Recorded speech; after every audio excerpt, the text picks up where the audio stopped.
ఉందులీ బాధుడు మీకు బలగా పెట్రోల్ డబ్బులు డీజిల్ దౌకి మీద బ్రహ్మాండమైన వాయింపు ఎలక్షన్స్ అయిన వెంటనే ఉందిలే. గుర్తుపెట్టుకుని ప్రజలారా, ఇప్పటి నుంచే పబ్లిక్ ట్రాన్స్పోర్టేషన్ ఉపయోగించుకోవడం నేర్చుకోండి.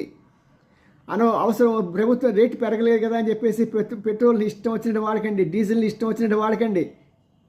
ఎంతవరకు అవసరమే అంతవరకు, సాధ్యమైనంత వరకు బయటికి వెళ్ళడం తగ్గించండి.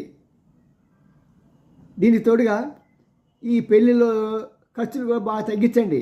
ఇది సమయం కాదు, అది యాక్చువల్గా పెళ్ళిళ్ళు జరిపోవడానికి సమయం కాదు ఇది. అయినా మనం కాదనలేం కాబట్టి ఈ సమయంలో తక్కువ మంది మీ క్లోజ్ రిలేటివ్స్ని పిలుచుకోండి, చేయండి. ఎందుకంటే మనకున్న కమోడిటీస్ కనుక యుద్ధంలో అంటే మనకు లేక కాదు, ఏమవుతుందంటే ఒక చోటు నుంచి ఇంకో చోటుకి చేరడం కొంచెం కష్టం అవ్వచ్చు. వాడు మన బ్రిడ్జెస్ కొట్టచ్చు, మన రహదారులు కొట్టచ్చు, ఏమీ చేయొచ్చు కదా. మరి ఇలాంటి సమయంలో మనం ప్రభుత్వం చెప్పదండి. ఎందుకంటే ప్రజలు ఇదైపోతారండి. మన మటుకు మనం తెలియాలి. అవును, ప్రభుత్వం మన భారతీయ పౌరులం కాబట్టి మన వంతు సహాయంగా రేపొద్దున ఏదైనా అత్యవసర పరిస్థితి వస్తే నా దేశంలో ఎక్కువ ఈ ఖర్చు మీరు ఆలోచించండి. మీ ఇంట్లో జరిగే ఫంక్షన్లో ఎంత వేస్ట్ అవుతుంది.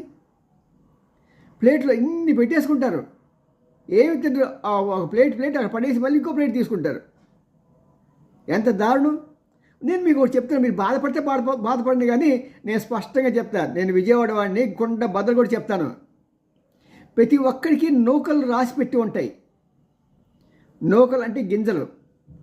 మీరు పడేస్తున్నారే మీ అన్నం, అది మీ క్రెడిట్లోంచి దేవుడు కొట్టేస్తాడు, తీసేస్తాడు. అంటే మీకు తెలియకుండానే మీ ఆయుష్ తగ్గిపోతుంది. బాధపడుతున్నారా? పబ్లిక్గా చెప్తున్నారా? మరి ఇదవుతున్నారా? మీ ఇష్టం, ఎన్నైనా కామెంట్లు పెట్టుకోండి, ఐ డోంట్ కేర్. కానీ అన్నం పరబ్రహ్మం. అన్నాన్ని జాగ్రత్తగా వాడండి. వచ్చే రోజుల్లో మనకి చాలా సమస్యలు, ప్రపంచవ్యాప్తంగా చాలా దేశాల్లో అన్నం వాళ్ళు ఉత్పత్తి ఉండదు. ఇప్పటికే ఇరాన్లోనూ ఈ మొదలైన ప్రదేశాల్లో మా దగ్గర ఈ డబ్బులు ఉన్నాయి, పెట్రోల్ ఉన్నాయి, తినడానికి తిండి లేదు అని చెప్పి ఎంత గోల పెడుతున్నారో తెలుసా? మీకు పాపం ప్రధానమంత్రి కానీ ఎవరు కానీ మీకు చెప్పకపోవటం వల్ల, మా యూట్యూబ్ వాళ్ళు కూడా ఎవరు చెప్పకపోవటం మూలంగా మీ ఇష్టం వచ్చినట్టుగా మీరు చేస్తున్నారు. ఇది మీకు తెలియాలి. మీ బాధ్యత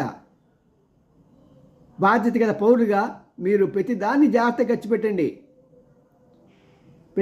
ప్రతి కూరగాయని కానీ, ప్రతి అన్నం మెతుకుని కానీ బంగారంలా చూసుకోండి.